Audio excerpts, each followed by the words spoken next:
Ustedes me dicen. Ya, estamos listos. ¿Está bien?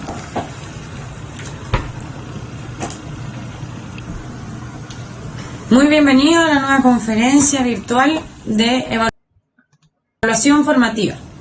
Les presento a Isabel, ella es coordinadora del equipo de estándares y evaluación de la Unidad de Currículum y Evaluación del Ministerio de Educación y les va a hablar sobre evaluación formativa. Buenas tardes a todos. Hoy día vamos a tratar el tema de evaluación formativa, que me parece que es un tema que inquieta a la mayoría porque estamos en tiempos difíciles donde la realidad es muy disímil entre los distintos establecimientos. ¿Cuál es la situación actual de los estudiantes? Algunos, ojalá la mayoría, deberían estar trabajando con los textos escolares que están puestos aquí al centro.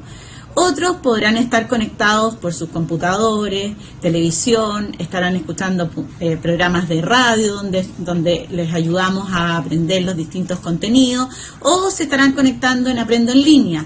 Pero como ustedes verán, la situación es totalmente distinta dependiendo de los distintos lugares de Chile y los distintos establecimientos.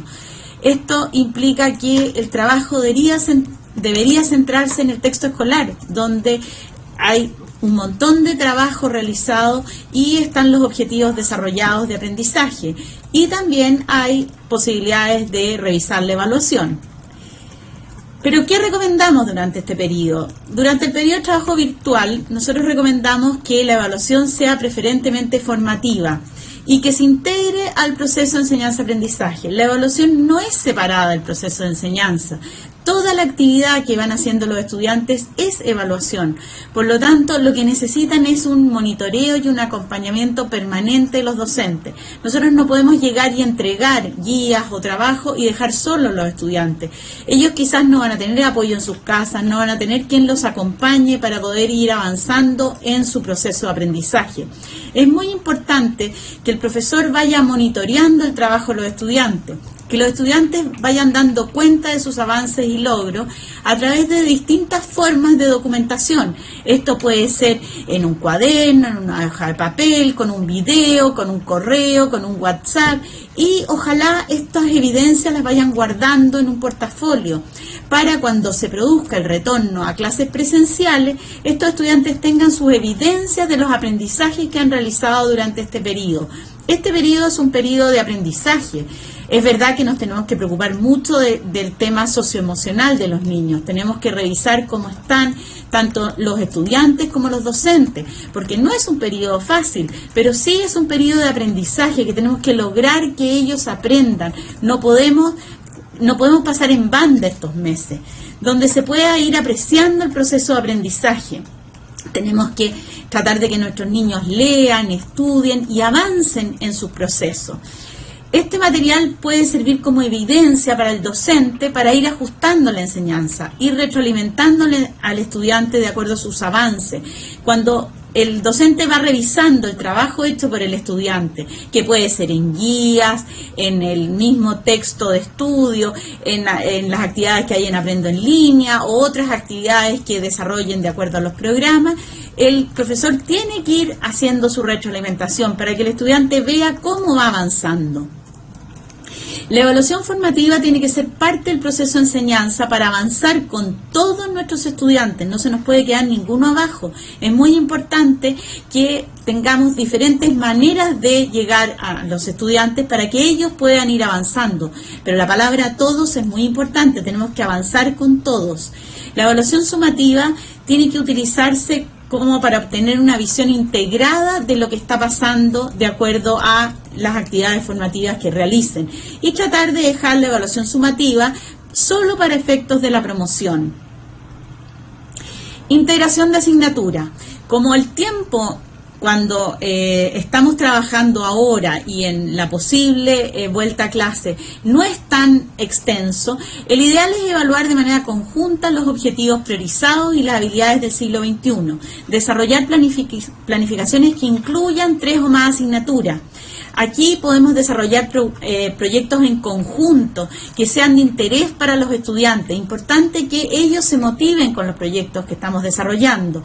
Un ejemplo que nosotros tenemos en nuestra página que integra varias asignaturas es Todos contra el Fuego, el control de los incendios forestales. Por ejemplo, aquí podemos trabajar con los objetivos de aprendizaje de las asignaturas de biología, física, química, matemática y tecnología. Trabajar con todos estos objetivos a la vez y con un problema central. ¿Cuáles son las estrategias de control más efectivas de los incendios forestales acorde a los patrones de propagación del fuego? Aquí tenemos un propósito claro y además vamos a cruzar con las habilidades del siglo XXI. Podemos trabajar con el pensamiento crítico, creativo y trabajo colaborativo. Al trabajar con varias asignaturas en común, podemos destinar una hora de trabajo donde todas las asignaturas van a trabajar en conjunto en pos de resolver un problema que es general y que llama la atención a los estudiantes. ¿Cómo podemos controlar los incendios forestales?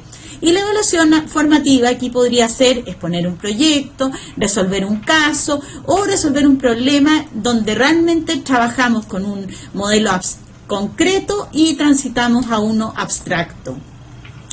Para poder revisar este trabajo existen rúbricas. El trabajo de la evaluación formativa es un trabajo que requiere sistematicidad y ser muy riguroso en su evaluación. Por ejemplo, aquí al utilizar la rúbrica de pensamiento creativo, nosotros podemos ir revisando cómo los estudiantes están bajo el estándar, se acercan al estándar o cumplen con el estándar. Y aquí hay unas descripciones que podrían ir ellos revisando o el mismo profesor ir indicándole cómo van avanzando en el trabajo. Por ejemplo, aquí tenemos el desarrollo y la revisión de ideas y productos. Entonces, si yo me voy al estándar de cumple el estándar, tendría que usar técnicas de integración de ideas más novedosas, que creen un protocolo donde puedo ver cómo se comportan los incendios. También en la rúbrica podría haber la originalidad del trabajo, también podría haber el valor o el estilo que cada equipo le da a su trabajo, porque aquí la idea es trabajar con distintas asignaturas y en grupos de trabajo. Entonces los estudiantes van entre todos investigando un problema que es común a la comunidad y que ellos pueden desarrollarlo y llegar a un producto concreto. Y este producto concreto va a ser revisado con una rúbrica donde le vamos a asignar porcentaje o de logro o podemos asignarle letras y eso después se puede traducir en una calificación numérica dependiendo del trabajo que están realizando. ¿Qué cantidad de calificaciones podemos poner? Estas deberán ajustarse sustentadas en argumentos pedagógicos. Aquí, de acuerdo a las condiciones de la solidez del proceso de aprendizaje, yo determino qué cantidad de calificaciones puedo poner. Porque si ustedes revisan el decreto 67, el decreto 67 nos obliga a poner una nota final por asignatura, pero no nos obliga a una cantidad de calificaciones en el proceso, en el trabajo intermedio. Si nosotros estamos hablando de evaluación formativa, podríamos poner porcentajes, letras o algo acordado entre los estudiantes y el establecimiento y los profesores, para tener en consideración luego el tiempo presencial y esto considerando la calificación y promoción. Una vez definida la cantidad de calificaciones y ponderaciones, esta deberá ser comunicado debidamente a toda la comunidad escolar. Ellos tienen que saber cómo van a ser calificados. Y durante el trabajo de evaluación formativa, esto podría ser porcentaje, podría ser con rúbricas, podría ser de acuerdo a cómo avanzamos con el trabajo. Hay que evitar la repitencia a toda costa. ¿Por qué? Porque la evidencia muestra que la repitencia nos aumenta la deserción escolar, baja la autoestima de los estudiantes y baja la motivación hacia el aprendizaje. Entonces, de acuerdo a esto, el establecimiento debe intentar por todos los medios de contactar a sus estudiantes para que realicen las actividades de aprendizaje. Aquí hay un trabajo en contactar a los estudiantes. Hay distintas maneras, quizás algunos podrán llamarlos, ir a verlos, entregar el material de trabajo o contactarse vía WhatsApp, vía correo, vía mail. dependiendo de la conectividad o el trabajo que pueda hacer el profesor con sus estudiantes, pero es importante tratar de sacar adelante a todos los estudiantes. No estamos en tiempos fáciles y puede que a algunos les cueste motivarse, por eso es importante tratar de trabajar con la motivación de ellos. La evaluación formativa requiere un monitoreo y una retroalimentación constante. La evaluación formativa durante el proceso educativo tiene 3 grandes hitos. Primero, la recolección de información. Luego de recolectar la información, tengo que retroalimentar esta información. No sirve de nada que yo recolecte información y no le explique a los estudiantes dónde están sus errores, cómo puedo mejorar, cómo puedo avanzar. Y de acuerdo a eso, ir reajustando lo que se va trabajando. Hay una imagen con 3 preguntas claves en este ciclo que son muy importantes. Primero, ¿hacia dónde vamos? Los estudiantes y los profesores tienen que tener clarísimo hacia dónde vamos, cuál es la meta, qué quiero lograr, dónde estamos, qué tan lejos estoy de esa meta, o cómo puedo avanzar, cómo puedo acortar las brechas. Y finalmente, cómo seguimos avanzando, cómo puedo ir ajustando la enseñanza, cómo puedo ir mirando qué he hecho bien, qué he hecho mal, cómo avanzo hacia el aprendizaje que quiero lograr. Las estrategias de evaluación formativa son 4. Primero, compartir los objetivos de aprendizaje. Luego, diseñar y realizar actividades que permitan evidenciar el aprendizaje. Es muy importante ver el aprendizaje de los estudiantes, retroalimentar efectiva y oportunamente este aprendizaje y dar oportunidades para la autoevaluación y la coevaluación. Al compartir los objetivos de aprendizaje, lo primero que deben saber los estudiantes es a dónde van y qué se espera de ellos. Si ellos saben qué se espera, que trabajen, ellos pueden avanzar hacia ese logro. No basta solo con leer los objetivos, debemos asegurarnos de que los entienden y hay algunas técnicas para esto. Primero, podría hacer preguntas, decirle: ¿cuál es el objetivo? ¿Me lo puedes repetir con tus propias palabras? ¿Me lo puedes escribir a ver si entendiste el objetivo? ¿Me puedes usar un ejemplo o modelos de distintos niveles de logro? También puedo crear y usar rúbricas para esto. Por ejemplo, en uno de los objetivos priorizados de segundo básico, que nos dice escribir, revisar y editar sus textos para satisfacer un propósito y transmitir sus ideas con claridad, tenemos una rúbrica que me permite ver si estoy logrando el objetivo que me piden. Para esto hay unos criterios, donde está el tema, la estructura, el vocabulario y la ortografía. Dentro de esto hay unos niveles de logro, donde está excelente, bien y puedes lograrlo. Entonces aquí es importante que comenten con su compañero de qué manera se relaciona el objetivo con la rúbrica que me piden y con los 4 criterios. Esta podría ser una idea para trabajar con la rúbrica. Otra, escribir con sus propias palabras 3 ideas principales que aparecen a la luz de esta rúbrica. O leer los niveles, qué está pasando con los distintos niveles de esta rúbrica. O agregar un criterio más. Quizá un estudiante dice: al ver el objetivo me falta un criterio. ¿Cómo voy a editar los textos, por ejemplo? Bueno, agreguemos un criterio. También podríamos trabajar con ellos mirando la rúbrica. La evaluación de la estrategia formativa. La segunda es diseñar y realizar actividades que permitan evidenciar el aprendizaje. Yo necesito ver el aprendizaje. Necesito que ellos me demuestren que van aprendiendo. Para esto yo necesito recoger evidencia que sea precisa y de calidad. No cualquier evidencia me permite revisar si van aprendiendo. Entonces las actividades que se diseñen tienen que estar alineadas al objetivo de aprendizaje. Esto es muy importante. Además, la evidencia debe considerar una variedad de niveles de desempeño, desde los más básicos a los más complejos. Por ejemplo, si estoy enseñando a sumar, primero tengo que ver que sumen números de 1 dígito, luego avanzo a los de 2 dígitos. Por ejemplo, voy de problemas fáciles a problemas un poco más complejos, donde voy haciendo más complejo el trabajo que tienen que realizar los estudiantes. Tengo que incluir múltiples tipos de evidencia. Por ejemplo, ellos me pueden demostrar con un dibujo, con un video, con una canción, con una poesía, que están aprendiendo algo que yo les estoy enseñando. Hay diversas formas de mostrar que van aprendiendo. También hay distintos ritmos. Tengo que darle el espacio a todos que puedan demostrarme que aprenden. Otro ejemplo son actividades de explicación y representación. Ellos pueden explicar o fundamentar con sus propias palabras, producir texto, representar por medio de gráficos, dibujos, imágenes lo que están aprendiendo. También observar y escuchar a estudiantes mientras participan en las actividades. A veces es bueno mostrar a unos estudiantes el trabajo de otros para ir comparando, viendo cómo avanzan, cómo crean y escriben evidencias del aprendizaje.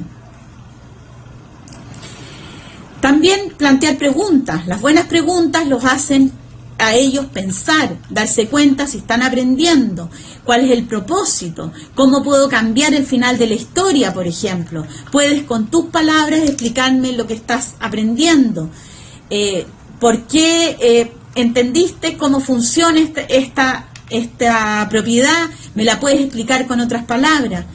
Con buenas preguntas yo los puedo hacer pensar, es importante plantearles preguntas. También respuestas elegidas al azar, puedo pedirle a todos los estudiantes que elaboren su respuesta y luego elegir algunas al azar. Con eso me aseguro que todos han respondido y ahí voy revisando si están bien o están muy lejos de lo que se pretende lograr. Participación simultánea, conocer simultáneamente las preguntas de todos los alumnos mediante técnicas como levantar el pulgar, responder frente a letras, con pizarras pequeñas. Algunas de estas actividades las podremos realizar cuando volvamos a clase y otras las podemos realizar desde ya. Pienso, converso y compartimos. Pensar una respuesta, compartirla con un compañero primero y luego presentarla a todo el equipo, a todos los estudiantes. También podría ser con ticket de salida o de entrada. Todas las actividades de Aprendo en Línea tienen sus tickets de salida. Es importante ver qué tanto aprendieron los estudiantes con las distintas actividades. Los tickets de salida nos permiten rápidamente darnos cuenta si están entendiendo lo que estamos planteando. También podría ser con una tabla de SQA, donde pongo lo que sé, lo que quiero aprender y lo que aprendí finalmente. Con esto los estudiantes pueden ir chequeando su aprendizaje y el profesor puede saber si van aprendiendo o no. También puede ser con escalas de complejidad, ordenar las ideas desde las más simples a las más complejas y finalmente qué sugerencias o reflexiones individuales hay frente a una alternativa o un problema que se presenta. También puede ser un análisis de perspectiva, donde pongo dos perspectivas, una tesis que apoya la primera perspectiva, una la segunda, y el estudiante elige una opción y justifica con evidencias cuál es la opción elegida. Esto podrían realizarlo cada estudiante y luego compartir sus análisis entre todos. La tercera estrategia es retroalimentar efectiva y oportunamente a los estudiantes. Hay elementos que se focalizan y elementos que hay que evitar en la retroalimentación oportuna y efectiva. Hay que focalizarse en entregar, hay que describir lo que se ha logrado y cómo se puede mejorar. No solo entregar correcciones y comentarios o premios. No vale la pena solo poner check o poner que está bueno o está malo, sino que explicar dónde están los errores, cómo puedo avanzar, cómo puedo mejorar lo que estoy haciendo. Focalizarse en la persona o en el talento que tiene. Hay que focalizarse en el trabajo que está haciendo, en la actividad y decirle cómo va avanzando y cómo puede mejorar su trabajo. Los errores son muy importantes porque de los errores se aprende. Hay que promover que se corrijan los errores de manera autónoma, no solucionarle los problemas, no corregirle todo uno, sino que darle pistas para que él mismo vaya corrigiendo sus errores y vaya mejorando su aprendizaje. Entregar la retroalimentación cuando ya no es posible utilizarla no me sirve, hay que entregar la retroalimentación oportunamente. A medida que va avanzando en las distintas lecciones, el profesor tiene que irle dando retroalimentación para que el estudiante sepa si lo está haciendo bien o lo está haciendo mal y cómo puedo ir avanzando en eso. Hay que evitar usar solo una forma de retroalimentar. Hay muchas formas que puedo retroalimentar a los estudiantes. Puede ser de manera escrita, de manera oral, puedo mandarle un WhatsApp, puedo mandarle un correo, puedo pedirle a otro estudiante que le corrija, puedo darle una rúbrica y decirle que él mismo se vaya corrigiendo, porque nosotros entendemos que a un profesor corregir quizá 45 actividades distintas no es tan fácil. Por lo tanto, hay que buscar distintas maneras de ir retroalimentando a los estudiantes, pero la idea es que esta sea oportuna y a tiempo, que no dejar avanzar a otro contenido si no hemos todavía retroalimentado el anterior. Hay un ejemplo para retroalimentar que es una escalera que me permite ir dando pasos, ir de a poco retroalimentando. Primero, aclarar las dudas, explicar qué es lo que se entiende, qué es lo que no se entiende, cómo puedo ir avanzando. El segundo paso es valorar el trabajo de los estudiantes, valorar las ideas que se le ocurren y darle nuevas ideas, ir avanzando en la medida que vamos revisando cómo va trabajando. Luego, expresar inquietudes. Los estudiantes pueden expresar sus inquietudes y ver dónde realmente no entiendo lo que pasa, cómo puedo avanzar, cómo puedo darme cuenta si voy bien, voy mal. El profesor le puede contestar sus inquietudes y también, finalmente, el último paso es hacer sugerencias, conectar de forma constructiva cómo va avanzando, darle ideas positivas. La retroalimentación tiene que tener una parte positiva. Yo no puedo encontrarle todo mal, yo tengo que, sobre lo bueno que él está trabajando, sobre eso empezar a construir. Tengo que construir sobre los aspectos positivos del estudiante, cómo él va avanzando. Acuérdense que la retroalimentación es muy importante para la autoestima. Si yo retroalimento y le digo que todo está mal, este estudiante no va a querer seguir trabajando. Hay que motivarlo, hay que retroalimentarlo, hay que darle la posibilidad de ir mejorando. Y finalmente, dar oportunidades para la autoevaluación y la coevaluación. Esta estrategia es muy importante porque hay que pensar que muchos estudiantes están solos en su casa y necesitan del profesor que le esté dando ideas, apoyándole, enseñándole, o quizá él mismo puede con la rúbrica ir retroalimentando y viendo cómo voy avanzando. Esto permite a los estudiantes mirar por sí mismos cómo están aprendiendo y contrastando con criterios claros cómo voy avanzando en el aprendizaje. También al realizar con un fin formativo, permite que los estudiantes identifiquen por sí mismos dónde están y realizar acciones concretas que les permitan ir mejorando, ir avanzando en su aprendizaje.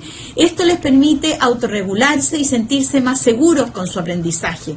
Si ellos no reciben ningún tipo de feedback o de retroalimentación en cuanto a su trabajo, ¿qué podría ser que otro estudiante le dijera cómo va avanzando? O podría ser el profesor que le explique cómo va avanzando en su aprendizaje. Todo esto les ayuda a irse autorregulando y a ir avanzando en los objetivos de aprendizaje.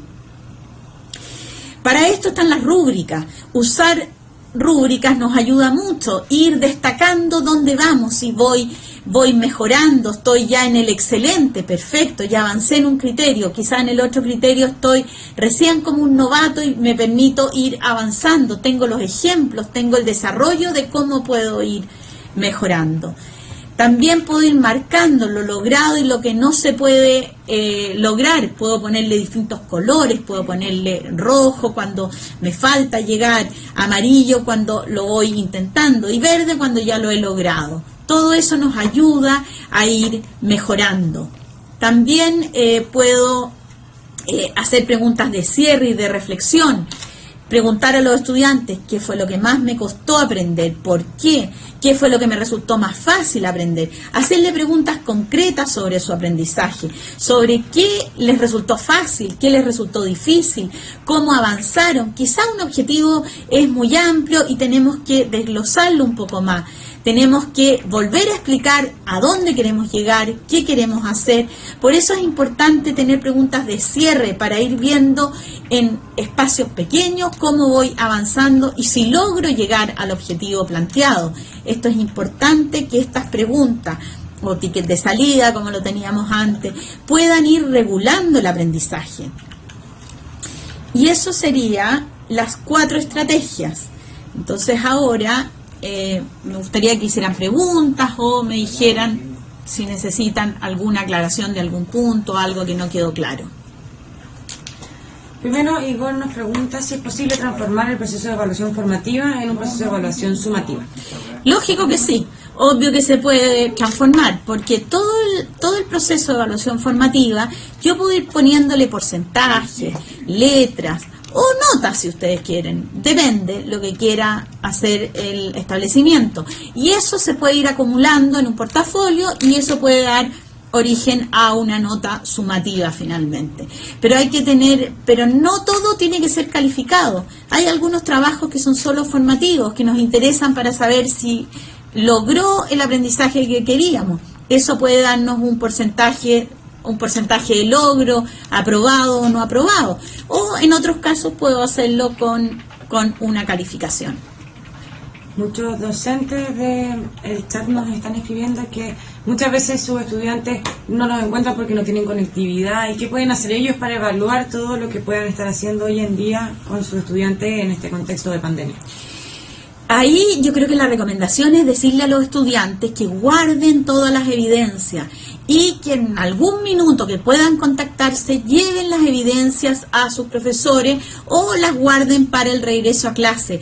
El texto de estudio tiene un montón de actividades que ellos pueden ir desarrollando y ir guardando en un portafolio todo su trabajo. Es verdad que es difícil conectarse con algunos estudiantes, quizás la conectividad en lugares remotos es muy difícil, pero darle la información a los estudiantes que ellos guarden su trabajo, que las evidencias del aprendizaje son importantes. Nos preguntan también, Evelyn Vargas, si actualmente en educación virtual, para aquellos que tengan educación virtual, se pueden poner notas. ¿Qué opinas sobre la calificación en estos tiempos?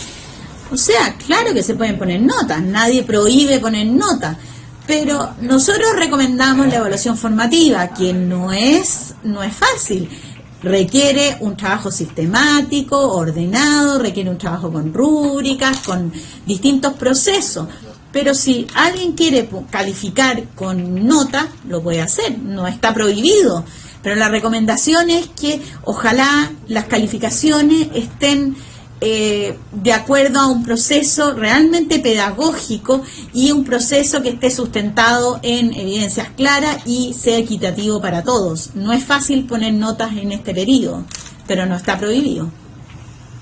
Bien, tú hablaste ahora de calificar con un proceso pedagógico previo, una planificación pedagógica. Nos pregunta Carolina Vázquez, ¿cómo podría ella planificar esta cantidad de notas en este escenario tan poco consistente?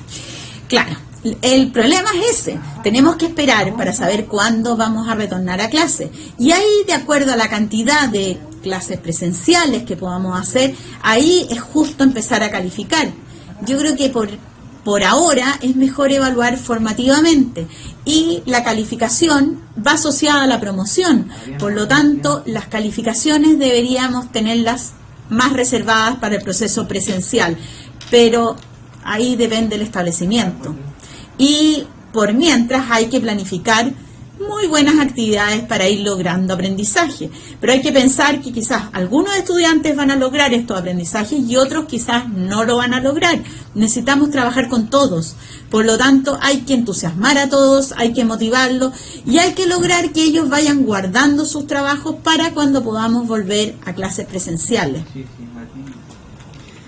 Bien, nos preguntan también cómo podemos desarrollar la autoevaluación en estos periodos, previo a volver a clases y en clase presencial. La autoevaluación, teniendo una buena rúbrica o un modelo de respuestas del trabajo que se le pide a los estudiantes, ellos mismos pueden ir revisando y viendo cómo van avanzando en lo que se les va pidiendo.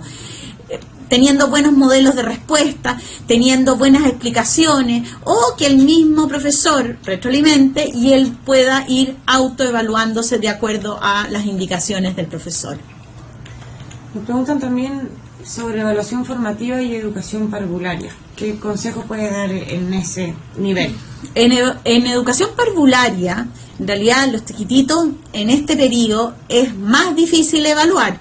Yo creo que ahí la evaluación formativa tiene que ser con modelos, con ejemplos, con juegos, con canto, y que ellos mismos vayan uniéndose a lo que el profesor pueda ir apoyándole.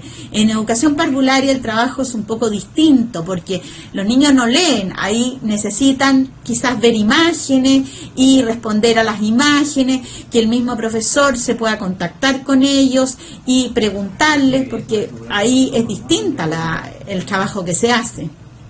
Pero no por eso dejar de evaluar y estar permanentemente retroalimentando el trabajo de esos niños. Paula Sepúlveda nos pregunta si podrías profundizar un poco más en las estrategias de la escalera que mostraste anteriormente. Claro. Puedes volver atrás, sí. Con la flecha. Va. Ya. La escalera, el primer paso es aclarar, explicar la idea mediante preguntas que permitan entender mejor algunos puntos de las ideas que se han expresado. Por ejemplo, si un estudiante no expresa una idea, yo le digo a ese estudiante que me pueda aclarar mejor lo que está entendiendo de acuerdo a ese concepto. Puedo preguntarle a él o él mismo se puede ir preguntando, va avanzando en el primer paso de la escalera. Avanza el segundo, que es valorar las ideas de los estudiantes dando énfasis en los puntos positivos. Aquí puedo pescar las ideas de varios estudiantes y ver qué puntos positivos me sirven para que los otros vayan aprendiendo de acuerdo a este tema. Por lo tanto, yo valoro algunas ideas de unos estudiantes o valoro las de un mismo estudiante y le digo, aquí, este punto está perfecto, avanza por aquí, esto lo has hecho bien. Luego, expresar inquietudes. Puede haber desacuerdo, puedo decir, mira, tú trabajaste esto de esta manera, pero sería mejor que lo hicieras de esta otra manera. Ahí lo estoy cuestionando frente a su trabajo, le estoy expresando una inquietud. Y finalmente le hago sugerencias, le digo de manera positiva lo que ha hecho bien, lo que ha hecho mal, cómo puede mejorar, cómo puede llegar al objetivo que nos interesa. Es una manera de ir retroalimentando de acuerdo a estos 4 pasos donde yo me voy enfocando, primero en aclarar, después en valorar, después en expresar inquietudes y finalmente en hacer sugerencias. Muchas gracias. Nos pregunta Marisol Hernández si el cálculo de notas para este periodo va a tener que seguir siendo basado en ponderaciones. Si el cálculo de notas no, depende de cada establecimiento. O sea, este periodo es evaluación formativa, por lo tanto, ustedes eligen qué cantidad de trabajo les van a hacer a sus estudiantes y cómo van a lograr avanzar en los objetivos que se han planteado. Aquí no hay una cantidad de notas, nadie les va a decir pongan 5 o 6 notas. Les van a decir solamente para la promoción necesitamos una nota final. El decreto 67 es muy amplio y nos permite hacer evaluaciones formativas que son con calificaciones, con porcentaje, con letra, con aprobado o reprobado, depende de lo que quiera hacer el establecimiento. No hay una cantidad de notas establecidas que me digan, usted tiene que poner 5 notas, nadie me ha dicho eso. Eso depende de la planificación que hagan y de los argumentos pedagógicos que tengan. Rosa Peralta Ávila nos pregunta si se puede juntar varias evaluaciones formativas y darles un porcentaje y una calificación con una nota. Eso es lo que hay que hacer, exactamente. Juntar varias evaluaciones formativas y que esas den origen a una calificación con nota. Eso es exactamente lo que hay que hacer, está muy bien. Víctor nos plantea una situación que varias personas nos han dicho, que es cómo evaluar a aquellos estudiantes que no quieren trabajar y pese a todos los esfuerzos que hacemos, ellos no lo hacen. A ver, hay que tratar por todos los medios de contactar a los estudiantes que trabajen y que logren ir avanzando. Es difícil la motivación, estamos en un periodo que muchos quizás no van a querer trabajar, pero siempre hay algo que motiva a los niños. Quizá una asignatura les motive más que otra, quizá la lectura de algún texto interesante podría ayudarlo. Hay que ir tratando por todos los medios, por eso nosotros pusimos una lámina que habla de evitar la repitencia y tratar de contactar a los niños de todas las maneras que podamos. No es fácil, pero hay que tratar de que ellos logren aprender, porque yo no puedo aprender por ellos, un profesor no puede él aprender por sus estudiantes, tiene que lograr motivarlo y eso no es fácil, pero en estos minutos hay muchas maneras. Tenemos la radio, tenemos la televisión, tenemos los textos escolares, tenemos distintas asignaturas. El proyecto que yo les planteé es un proyecto que debería motivar a los estudiantes a trabajar. Hay distintos programas que podrían ayudar, hay plataformas, hay distintos juegos, hay muchas maneras de motivar a los estudiantes. Tenemos toda la tecnología a nuestro favor, que en el fondo para ellos es más fácil conectarse de esa manera. Y quizás hay uno que no vamos a poder, bueno, tenemos que lograr hacerlo de alguna manera, y si no lo logramos, bueno, no vamos a poder, nos tenemos que sentir como fracasados, porque es un fracaso si no logramos que un estudiante se alinee al trabajo y no logre hacer nada. Pero hay que tener claro que hay distintos ritmos, distintas maneras de acercarse al aprendizaje. Y en estos periodos es más difícil todavía. Por eso es importante tener una buena acogida, preocuparse de la parte socioemocional, preocuparse de la autoestima de los niños, de la retroalimentación, de que quizá un estudiante se conecta, hace un trabajo, y si yo le digo que está todo malo, nunca más va a querer hacer un trabajo. Entonces todo eso tenemos que preocuparnos. El trabajo de los profesores no es fácil. Tenemos mucho trabajo que hacer y en estos minutos está difícil, pero se puede lograr y tenemos que tratar de contactarlos a todos. Este no puede ser un periodo que pase en bando, este es un periodo de aprendizaje. Estamos en clases en este minuto y tenemos que lograr que nuestros estudiantes aprendan. Bien, Yolanda Ramos nos plantea otra situación compleja, en donde ella pregunta qué hace si la única manera que tiene para entregar actividades es impresa y no todas son devueltas y no puede hacer retroalimentación como a ella le gustaría.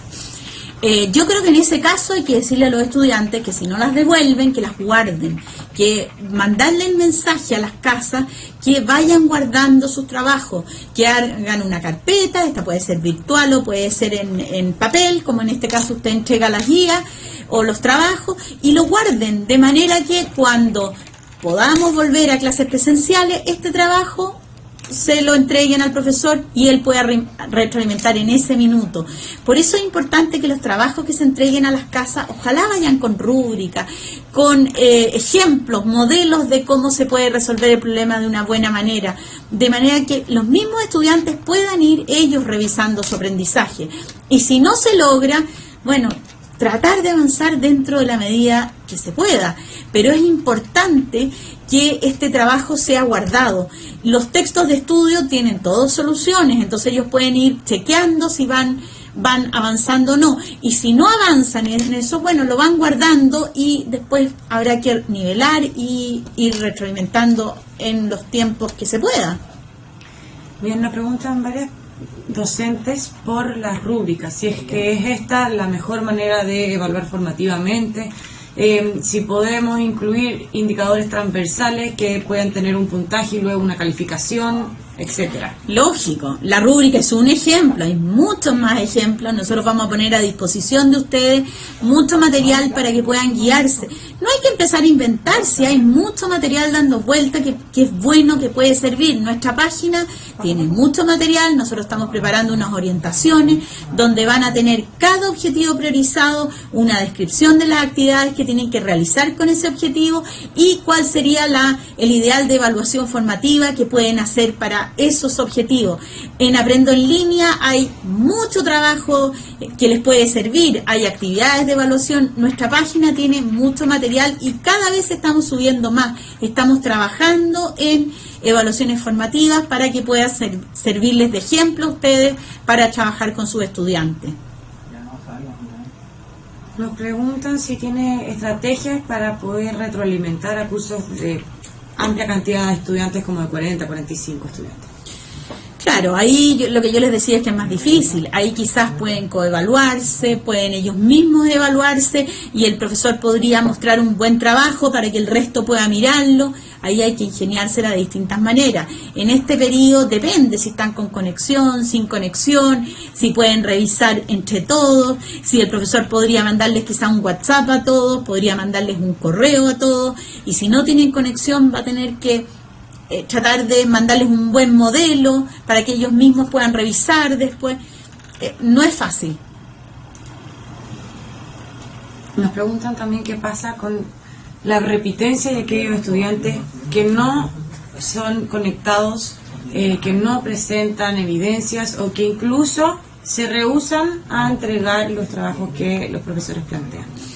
Ahí, como yo les puse, hay que evitar la repitencia a como dé lugar, pero si no logramos contactarlo, si el estudiante no hace nada y volvemos a clases presenciales y tampoco aparece el estudiante, yo no tengo cómo certificar que ese estudiante pueda pasar de curso, pero esos tienen que ser casos mínimos.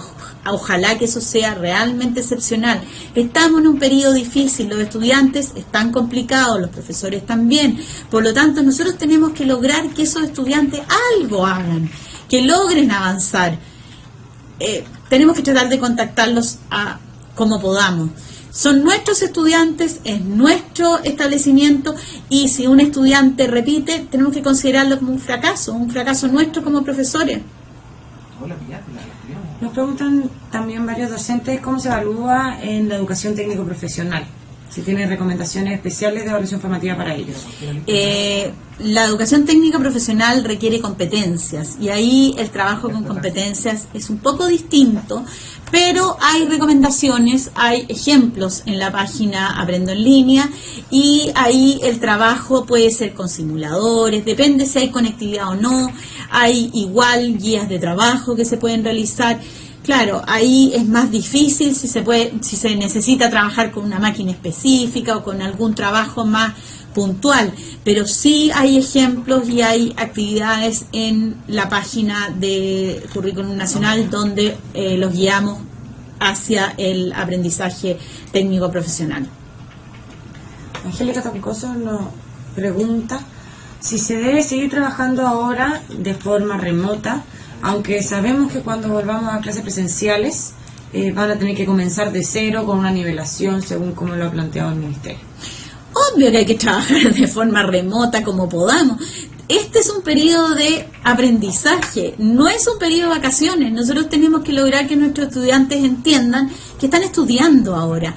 Quizá, claro, está todo el trabajo socioemocional que tenemos que hacer con ellos, pero en la medida que están ocupados, les aseguro que cambia la cosa. Un estudiante que no está haciendo nada, difícilmente va a poder ir avanzando, que puede leer, puede hacer actividades. Este no es un periodo de vacaciones, este es un periodo de estudio, que tenemos que aprovecharlo de distintas maneras. Este aprendizaje quizás es distinto, pero es un aprendizaje que tenemos que lograr y no pensemos que va a ser totalmente perdido. Quizás nos tomamos con sorpresas después cuando volvamos a clase. Y obvio que vamos a tener que nivelar, pero no enseñar todo de nuevo, quizás reforzar algunos contenidos. Por eso es importante ir guardando las evidencias, ir viendo cómo avanzamos, cómo vamos logrando acercarnos a los objetivos que nos hemos planteado. Blanca Araya nos pregunta sobre el aprendizaje basado en proyectos. ¿Cómo crees tú o qué consejos das para implementar esto a distancia? Y cómo hacer para que los estudiantes trabajen en estos proyectos en cuarentena. Ya, hay un libro que tiene un montón de ejemplos de proyectos que están completamente desarrollados, con rúbricas, con guías, con los objetivos que se integran en ello, también las habilidades del siglo XXI, y está descrito paso a paso lo que hay que hacer. Como estamos en cuarentena, aquí habría que hacer grupos de trabajo y que los estudiantes vayan trabajando en grupos.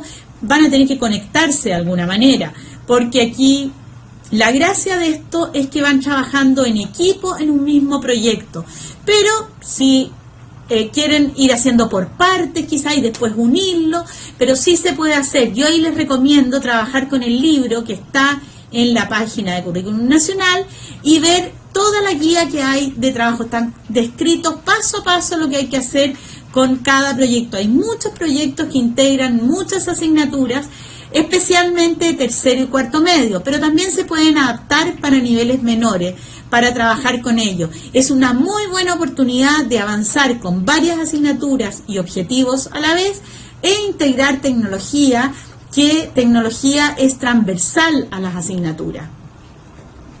Me preguntan sobre el promedio semestral. ¿Es necesario tener un promedio semestral? ¿Se tendrá que poner uno en este primer semestre casi entero en cuarentena? No.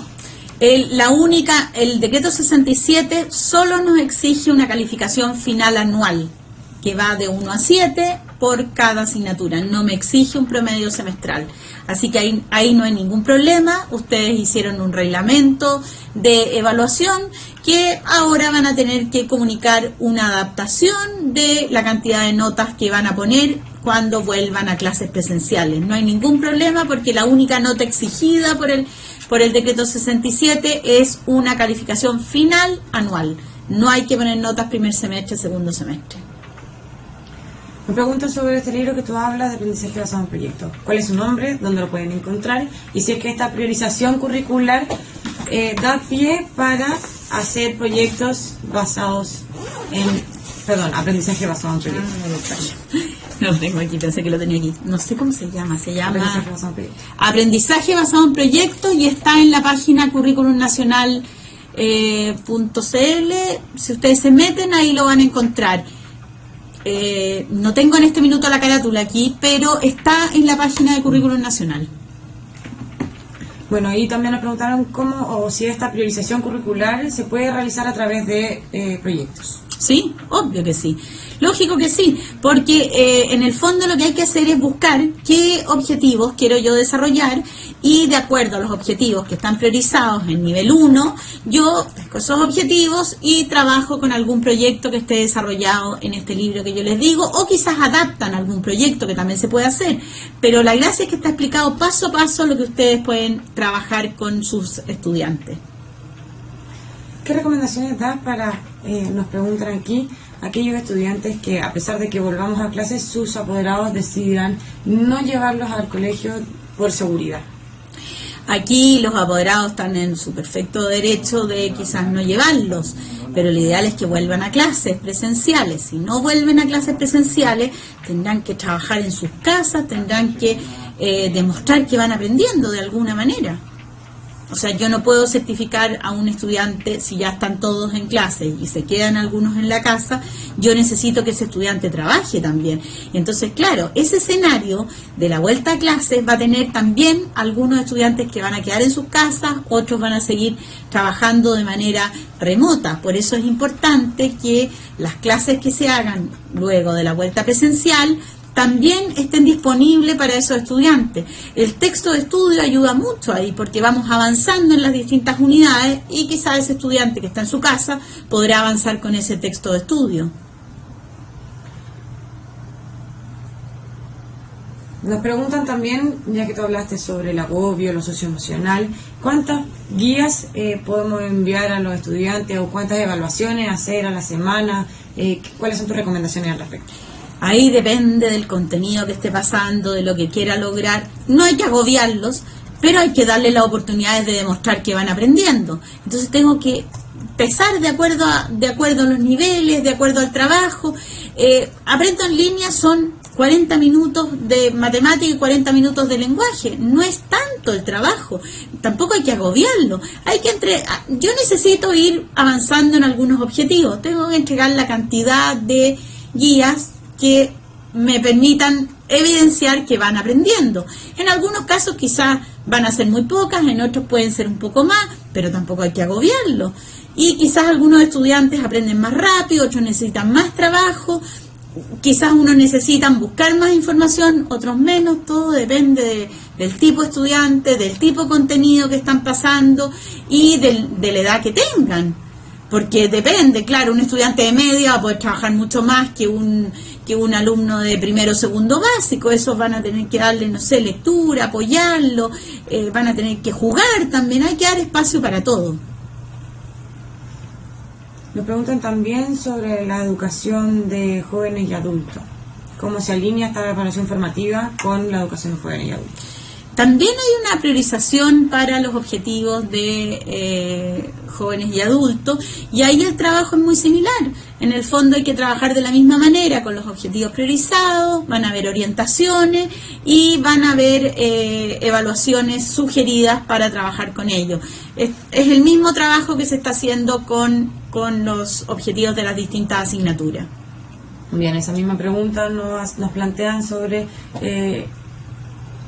educación de necesidades especiales.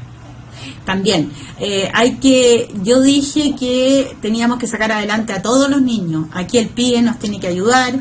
Ojalá las planificaciones incluyamos el diseño universal de aprendizaje y tenemos que preocuparnos por los estudiantes que les cuesta más, porque hay algunos que van a necesitar mucho más apoyo que otros. Y aquí, dependiendo si tenemos ayuda del PIE, no tenemos ayuda de PIE, los especialistas van a tener que apoyarnos y vamos a tener que dar muchas oportunidades para que vayan aprendiendo estos estudiantes. No los podemos dejar atrás. O sea, tenemos que sacar adelante a todos los niños. Bien, nos preguntan, y creo que es una pregunta importante, ¿qué diferencias tiene la evaluación formativa en clases presenciales con una que es remota, con conectividad y sin conectividad? La evaluación formativa es la que nos permite ir demostrando que van aprendiendo y requiere algunos pasos, como yo les dije ahí. Por lo tanto, durante el trabajo remoto, yo tendré que mostrarle modelos, mostrarle ejemplos, para que ellos vayan mirando cómo van aprendiendo. Si ya estamos en clases presenciales, es lo mismo, también una rúbrica me podría ayudar. No es que sea muy distinto, la diferencia es que el profesor está frente a ellos y en este caso el profesor va a tener que estar frente a ellos de una manera más remota, distinta. Pero la idea es ir monitoreando y retroalimentando permanentemente. Esa es la gracia de la evaluación formativa. Y no es que sea solo decirle vas bien, vas mal. Hay que explicar dónde está avanzando, qué le falta, cómo va llegando al objetivo que queremos. Y requiere trabajo, no es tan simple, pero básicamente la diferencia es que en un caso lo tenemos al profesor presencial, que puede ir apoyando al estudiante ahí, que puede ir dándole indicaciones, y en el otro caso va a tener que darlos de manera remota, pero se requiere mucho monitoreo y acompañamiento de los profesores a sus estudiantes. Me preguntan también cómo podemos evaluar aquellas asignaturas que no están en la priorización, como son orientación, tecnología. Ya, tecnología es una asignatura transversal que apoya a todas las otras asignaturas.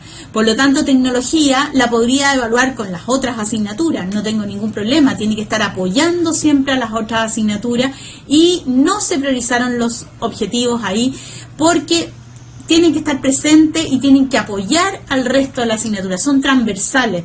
Y orientación no tiene evaluación, tiene evaluación formativa. Orientación se puede realizar 15 minutos en la mañana quizás, 15 minutos después de almuerzo. Hay que ir viendo cómo integrar orientación al resto del trabajo diario de los estudiantes. Orientación es una asignatura clave en estos minutos porque tenemos que acompañar a los estudiantes, tenemos que estar pendientes de cómo trabajan ellos, qué están haciendo, qué están sintiendo, cómo los acompañamos, cómo los orientamos a que no se nos desmotiven, a que avancen en su trabajo. Por lo tanto, orientación no ha sido priorizado porque tenemos que trabajar con todos los objetivos durante todos los años. Nos pregunta Mireia, en este contexto, ¿cómo podemos evaluar las habilidades y las competencias de nuestros estudiantes en este contexto de cuarentena, no clases presenciales? ¿Cómo podemos evaluar? Sí, las habilidades y las competencias. Claro, pues, lo que tenemos que hacer es, en el fondo, el trabajo de priorización de objetivos nos priorizó algunos objetivos y las habilidades tenemos que enseñarlas transversalmente. Por ejemplo, si yo enseño matemática, pesco un objetivo de sumar, por ejemplo, de la adición de 2 dígitos, yo trabajo también con la habilidad de resolución de problemas, por ejemplo, con alguna de sus objetivos, o con modelar, o con representar. Entonces estoy infundiendo un objetivo en el otro y enseño los 2 objetivos a la vez. Las competencias es algo muy parecido. Yo estoy desarrollando competencias mediante los objetivos. Por lo tanto, no los dejo de lado. Independiente de la priorización me permite ir uniendo uno con el otro e ir trabajando paralelamente. El proyecto que yo les mostré, yo también trabajaba ahí el pensamiento crítico y creativo, que son habilidades del siglo XXI, que son transversales al currículum y que me permiten ir enfocándome en los objetivos y trabajando a la vez con la creatividad y el pensamiento crítico. Entonces la idea es no dejarlos de lado, hay que trabajar con ellos y evaluar de acuerdo al trabajo que se está realizando. Para eso nos ayudan las rúbricas, nos ayudan los modelos, nos ayudan las respuestas, distintas maneras. Bien, Lisette y varias docentes más nos preguntan ¿qué pasa con los alumnos de cuarto medio y los contenidos de la prueba de transición? Los alumnos de cuarto medio van a tener un periodo muy corto de trabajo. Por lo tanto, tenemos que lograr que ellos estén trabajando en este minuto. La prueba de transición se ajustó a los objetivos priorizados y son objetivos que ellos vienen aprendiendo desde los años anteriores. Por lo tanto, de cuarto medio hay muy poco, diría que casi nada, y los objetivos están enfocados en primero, segundo y tercero medio. Esa prueba de transición hay que prepararla de acuerdo a los temarios que están publicados y ir trabajando en torno a los modelos que ellos han publicado con ejemplos. Es una prueba distinta que tiene modelos que ya están publicados en las 4 asignaturas y está alineado con los contenidos, con los objetivos priorizados que hemos trabajado. Nos preguntan también por la prueba SIMSE. Déjame aclarar una cosa. Eso sí, que si ustedes miran los contenidos vistos en primero, segundo y tercero medio, esos son contenidos que ya pasaron, se supone. Por lo tanto, cuarto medio es lo que es distinto, pero los anteriores ya los tienen vistos y hay que repasarlos con ellos. Ellos deberían estar repasándolo. Y nos preguntan también por el SIMSE y por los exámenes libres. Ya, los exámenes libres van a estar alineados a los objetivos priorizados de acuerdo a lo que hemos publicado en la página y el SIMSE este año, el SIMSE va a tener una posibilidad de tener una evaluación diagnóstica que la vamos a hacer cuando retornen a clase. Eso la agencia de calidad lo está preparando y el SIMSE no hay que tenerle susto, es un SIMSE que no va a tener consecuencias y está alineado con el trabajo que estamos haciendo nosotros. Y por último, para terminar, nos preguntan si es obligatorio evaluar la priorización curricular o si yo puedo evaluar otros objetivos o el trabajo, cómo lo organizo. La priorización curricular es una orientación. Ustedes verán cómo es el trabajo que van a hacer. Es una ayuda porque nos damos cuenta que no alcanzamos a hacer todo en el tiempo que tenemos. Por lo tanto, ¿qué es lo que se hizo? Se priorizaron algunos objetivos, entonces hay 3 niveles. Un nivel esencial, que es el primer nivel, donde esos objetivos, ojalá que todos los establecimientos los aborden. De ahí viene un nivel 2, que es si logro avanzar en el nivel 1, paso al nivel 2. Y si ya tengo cubierto el nivel 1 y el 2, podría llegar a el resto de los objetivos. Se supone que esta priorización curricular se trabajó en torno a los contenidos esenciales que debe saber un estudiante para avanzar de un nivel a otro. O sea, yo trabajaría con los objetivos priorizados primero porque en el fondo me indican cuál es la base que tiene que saber un estudiante. Pero eso no quita que quizá puedan avanzar con el nivel 2 y el nivel 3, que son deseables, o sea, ojalá pudieran cubrir todo el currículum. Pero nosotros aspiramos a que ojalá todos los establecimientos puedan trabajar con el currículum priorizado primero y de ahí ir avanzando al 2 y a todos los objetivos que están planteados. Vamos a tener orientaciones para el trabajo con estos objetivos, pero claro, ustedes son dueños de ver, cada establecimiento puede determinar cómo lo hace. Bien, muchas gracias Isabel, les damos las gracias a todos ustedes por haber participado. Los invitamos a la próxima conferencia que se realizará el próximo jueves a las 11:30. Esta será sobre la priorización curricular de la asignatura de orientación. Así que muchas gracias a todos. Listo, muchas gracias, hasta luego.